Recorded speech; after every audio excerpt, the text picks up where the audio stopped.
Cerebrum, এই যে এত বড় অংশ, এই অংশটাকে আবার 5টা অংশে ভাগ করা হয়েছে, যেটাকে আমরা বলছি হচ্ছে লোব।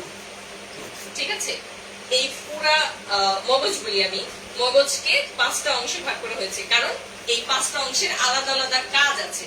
হ্যাঁ, সেরিব্রাল 80% বহন করতেছে মস্তিষ্কের ওজনের, এবং বেশিরভাগ কাজটা সেরিব্রামই করে। ঠিক আছে, তাহলে ও কি একা একা কাজ করবে? ও তো আলাদা আলাদা কয়েকজনকে ভাগ করে দিবে, তাই না? একটা সিস্টেম ডেভেলপ করবে যে হ্যাঁ, তুমি এটা করো, তুমি এটা করো, তুমি এটা করো, আমাকে রিপোর্ট করবো, আমি এভাবে করবো। ঠিক আছে, এরকম করে ও 5 জনকে ভাগ করে দিচ্ছে। তাই 5 জনের নামটা কি আমরা জানবো, এবং 5 জন কিভাবে কাজ করে সেটা আমরা জানবো।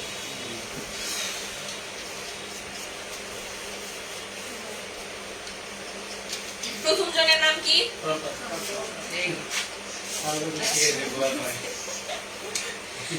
ফ্রন্টাল। প্রথম জনের দায়িত্ব কি?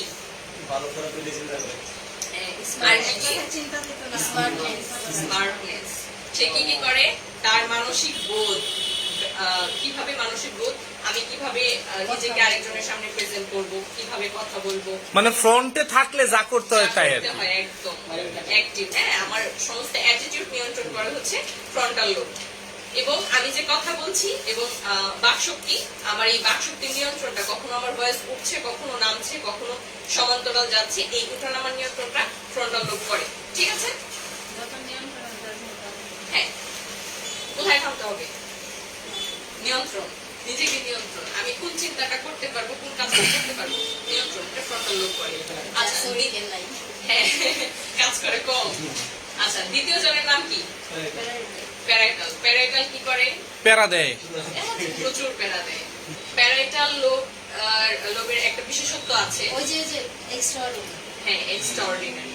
প্যারাইটাল লোব হচ্ছে এক্সট্রাঅর্ডিনারি হিসেবে আমরা একে আখ্যায়িত করেছিলাম, কারণ হচ্ছে এই প্যারাইটাল লোবের কার্যক্ষমতা দিয়ে আজকের বিশ্বে যত কিছু আবিষ্কৃত হয়েছে, গণিতের সূত্র, বিজ্ঞানের সূত্র, নতুন নতুন ডিভাইস, নতুন নতুন সিস্টেম, সবকিছুই এই প্যারাইটাল লোবের কাজের অবদান, প্যারাইটাল লোবের চিন্তার অবদান। এই জন্য আমরা এটাকে এক্সট্রাঅর্ডিনারি বলছি। এবং এই বিষয়ে আমাদের পরিচিত একজন বিজ্ঞানী আলবার্ট আইনস্টাইন, তিনি খুব বিখ্যাত। তার এই প্যারাইটাল লোবটা সাধারণ মানুষের তুলনায় 15% বেশি ছিল।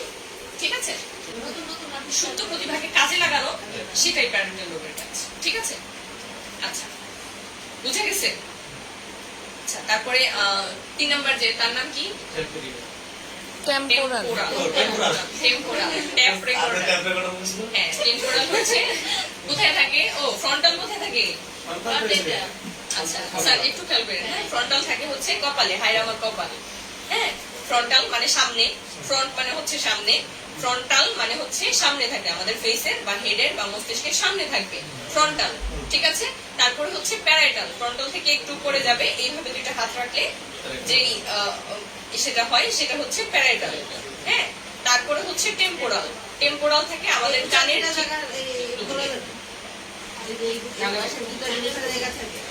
হ্যাঁ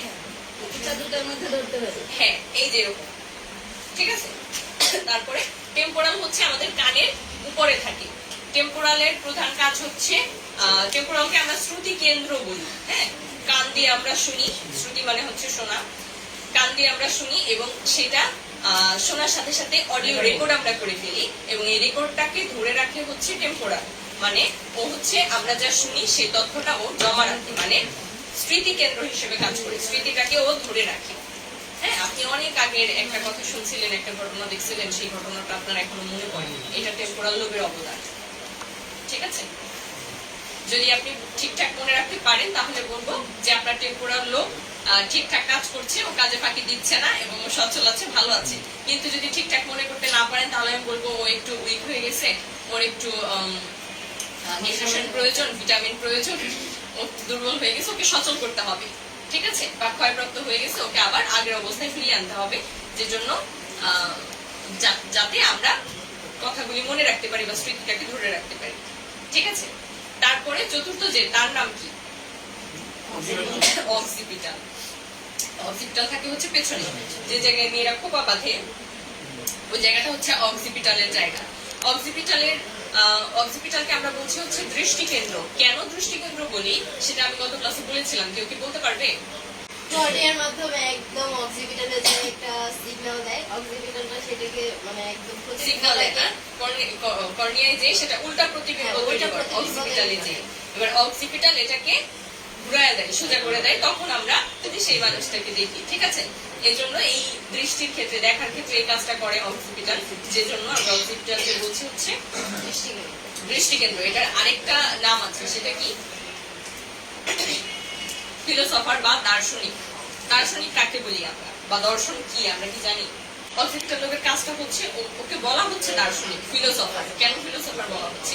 একই ঘটনা আপনার চোখের সামনে ঘটলো, আমার চোখের সামনে ঘটলো, আপনি একভাবে নিলেন, আমি একভাবে নিলাম। ঠিক আছে, এই ঘটনা দেখে আমি কিছু একটা শিখলাম, কিছু একটা উপলব্ধি করলাম, এবং সেটা আমি আমার জীবন দশায় আমি সেটা কাজে লাগাইলাম। ঠিক আছে, আমার জীবন দর্শন বা আমার এই ঘটনার দেখে যে দর্শন হইলো, আপনার দর্শনের সাথে মিলবে না। আলাদা আলাদা মানুষের আলাদা আলাদা ধরনের অভিজ্ঞতা হবে, আলাদা আলাদা দর্শন বা উপলব্ধি হবে। এই যে আলাদা আলাদা উপলব্ধি, যেমন স্রষ্টাকে আমি যেভাবে চিনি আপনি সেভাবে চিনেন না, আপনি যেভাবে জানেন বা চিনেন বা বুঝেন আমি সেভাবে বুঝি না। ঠিক আছে, কিন্তু স্রষ্টা কিন্তু একজনই, তাই না? এই যে আলাদা আলাদা ভাবে বোঝা, সৃষ্টি তত্ত্ব নিয়ে গবেষণা করা বা কোনো একটা বিষয় নিয়ে জানা, সেটার গভীরে গিয়ে আরো তথ্য বের করে সেটাকে আরো ভালোভাবে উপলব্ধি করা, এই বিষয়গুলি হচ্ছে অক্সিপিটাল করে এবং করার জন্য উদ্বুদ্ধ করে। ঠিক আছে, তাহলে অক্সিপিটালের আরেকটা নাম আমরা কি বলছি? ফিলোসফার। দার্শনিক বা ফিলোসফার। ওকে কি বলা হচ্ছে? দৃষ্টিকেন্দ্র। টেম্পোরাল লোব হচ্ছে শ্রুতি কেন্দ্র এবং অক্সিপিটাল হচ্ছে দৃষ্টিকেন্দ্র। পঞ্চম যে ব্যক্তি আছে তার নাম কি? লিম্বিক। লিম্বিক লোব। লিম্বিক লোবের কাজটা কি? অটো নির্দেশনা করে। অটো নির্দেশনা দেওয়া। হ্যাঁ, সহজাত প্রবৃত্তি। যেমন সহজাত প্রবৃত্তি আমরা কি বলি, কাকে বলি? ধরেন একটা কাকের বাসায় কোকিল ডিম পারে, এটা আমরা সবাই জানি, তাই না? কাকের বাসায় কোকিল ডিম পারে, আমি দেখেছি, ভিডিওতে দেখেছি, বাস্তবে দেখিনি। কাকের বাসায় কোকিল ডিম পারে। এবার এই কোকিলটা কি কাকের সাথে থাকতে থাকতে কাকা বলা শিখবে? কখনোই না। ও কি বলবে? কুহু কুহু বলে ডাকবে। যে ডাক শুনে কাক বুঝতে পারবে যে এটা আমার বাচ্চা না, এটা কোকিলের বাচ্চাকে ফেলে দিতে হবে। ঠিক আছে, এই যে কাক জন্মগত ভাবেই কাকা বলে ডাকে এবং কোকিল জন্মগত ভাবেই কুহু কুহু বলে ডাকে, ঘুঘু যেভাবে ডাকে, কবুতর যেভাবে ডাকে, এই ডাকটা ওরা আসলে মায়ের পেট থেকে শিখে আসে বা এটা আসে, মানে শিখার প্রয়োজন হয় না যেটা। ঠিক আছে, যেটা আল্লাহ প্রদত্ত এবং জন্মগত ভাবে এরা এটাই করবে। ঠিক আছে, যেমন মৌমাছি মধু সংগ্রহ করবে, যার জন্য ওকে 80 কিলোমিটার 100 কিলোমিটার দূরেও যেতে হয়। সাভারের একটা মৌমাছি, মৌচাক, সেটা বরিশাল থেকে মধু সংগ্রহ করে আনে। এটা ওদের সহজাত প্রবৃত্তি। এরাও মায়ের কাছে শিখে নেয় যে বাবা তোমাকে এইভাবে উঠতে হবে, তুমি অমুক অমুক রাস্তা দিয়ে যাবা, অমুক জায়গায় পাবা, ওখান থেকে মধুটা নিয়ে এসে তোমাকে এভাবে রাখতে হবে। এটা কিন্তু ওর মা বাবা শেখায় না, এটা জন্মগত ভাবেই, এটা ওর নেচার, ওইভাবেই শিখে। ডিএনএ আরএনএ এর মধ্যে ছিল। এটাই হচ্ছে সহজাত প্রবৃত্তি। ধরেন আপনার শরীরে হার্ট যেভাবে পাম্প করতেছে, এটা কি আপনি ওরা বলছেন যে তুমি এইভাবে পাম্প করবা? বলছেন? বা তুমি আপনার মনে হইলো যে হার্টের গতিটা একটু কমানো দরকার, আমার এখন বেশি অস্থির লাগতেছে, গতিটা কমাই দিই, তাই তুমি আস্তে আস্তে পাম্প করো, তো ও কি করবে? করবে না, ও ওর নিয়মে চলবে। এটা ওর সহজাত প্রবৃত্তি। ঠিক আছে, আবার ধরেন কিডনি, কিডনি যেভাবে কাজ করতেছে, হার্ট, লাং যেভাবে কাজ করতেছে, ও এটা নির্দিষ্ট নিয়মে কাজ করতেছে না? হ্যাঁ, এটা কেউ নির্দেশনা দিচ্ছে না যে তুমি এখন এরকম করো, এখন এরকম করবা, তুমি এখন বন্ধ থাকো, ওকে কাজ করতে দাও, এরকম তো হচ্ছে না, তাই না? ওর নিজস্ব নিয়মে ও ওর কাজ করে যাচ্ছে। এই যে এইভাবে কাজ করে যাওয়া উইদাউট ডিরেকশন, এটাই হচ্ছে সহজাত প্রবৃত্তি এবং এটা জন্ম থেকে মৃত্যু পর্যন্ত একই ভাবেই চলবে। আপনি খাবার খাচ্ছেন, খাবারটা ইসোফেগাস হয়ে পাকস্থলীতে আসলো, সেখান থেকে ক্ষুদ্রান্ত, বৃহদান্ত্র, তারপরে রেকটাম, অ্যানাস হয়ে বের হয়ে গেল। এই যে এখান থেকে এই পায়ু পথে খাবারটা বের হয়ে গেল, এটা কি আপনি ধাক্কায় ধাক্কায় দিচ্ছেন? ওর নিজস্ব নিয়মে চলছে না? নিজস্ব নিয়মে চলছে না। এবং এই যে এই নিজস্ব নিয়মে চললো, সেখানে কাজ করছে কে কে? কাজ করছে হচ্ছে অন্ননালী, পাকস্থলী, হ্যাঁ অন্ননালী, পাকস্থলী, তারপরে স্মল ইন্টেস্টাইন, লার্জ ইন্টেস্টাইন। এরা এদের যে এরা একটা পাইপলাইনের ভিতর দিয়ে তো গেছে, এই পাইপলাইনের মধ্যে যে কোষগুলি আছে এইগুলি এরকম স্পাজম করে করে ধাক্কায় ধাক্কায় নিছে। Mucosa. Very good, good student. ঠিক আছে, এইভাবে করে এই যে গেল, এই নির্দেশনাটা আপনি দিচ্ছেন না, কে দিচ্ছে? লিম্বিক। লিম্বিক লোক দিচ্ছে। এখন এটা যদি আপনার না হয়- অজান্তেই হচ্ছে, কিন্তু আপনি জানেন না, আপনার কাজ আপনি খাচ্ছেন, খেয়ে গুণ দিচ্ছেন, শেষ। ডাইনামিক। ভেতরে যে কত কিছু হচ্ছে এই কাজটা আপনি লিম্বিক লোকের হাতে দিয়ে আপনি নিশ্চিন্তে ঘুম। একটা অংশ, 5টা আর্মি ম্যান, কি কি নাম? হ্যাঁ, তারপর বলেন। প্যারাইটাল, প্যারাইটাল, অক্সিপিটাল, এরপর লিম্বিক। লিম্বিক। এই যে 5 জন আর্মি ম্যান, এই 5 জন আর্মি ম্যানকে নিয়ে একটা অগ্রমস্তিষ্ক, অর্থাৎ অগ্রমস্তিষ্কের সেরিব্রাম গঠিত এবং এভাবেও কাজ করে। এবার আপনি দেখেন এই সেরিব্রামের মধ্যে কিন্তু এই 5টা অংশ ছাড়া আর কিছু নাই। ওর সব যা কিছু ছিল ওই সবগুলিকে ও 5টা অংশে ভাগ করে দিছে। এবার যদি আমি বলি সেরিব্রামের কাজ কি, বলতে পারবেন না আপনারা? কিভাবে বলবেন? বলেন তো। কিভাবে বলবেন? সেরিব্রামের 5টা ভাগ আছে, সেনাবাহিনী আছে 5 জন, হ্যাঁ। তো 5 জন 5টা ডিপার্টমেন্ট নিয়ে কাজ করতেছে। এই ডিপার্টমেন্টের কাজগুলি একত্র করে দিলেই সেরিব্রামের কাজ হয়ে যাবে।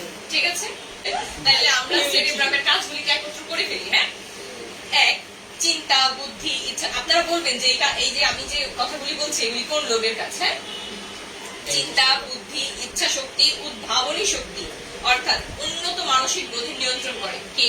Frontal lobe. Very good. তারপরে মানে যে ফ্রন্টে থেকে কাজ করে। হ্যাঁ, যে বিভিন্ন সহজাত প্রবৃত্তি নিয়ন্ত্রণ করে কে? লিম্বিক। লিম্বিক, ভেরি গুড। তারপর বাক শক্তি নিয়ন্ত্রণ করে কে?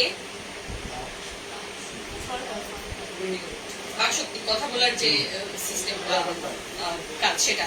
ঐচ্ছিক পেশির কার্যকলাপ নিয়ন্ত্রণ করে লিম্বিক। ঠিক আছে, তাহলে এই সব লোকগুলোর কাজ একত্র করে দিলে আমরা সেরিব্রামের কাজ পেয়ে যাচ্ছি।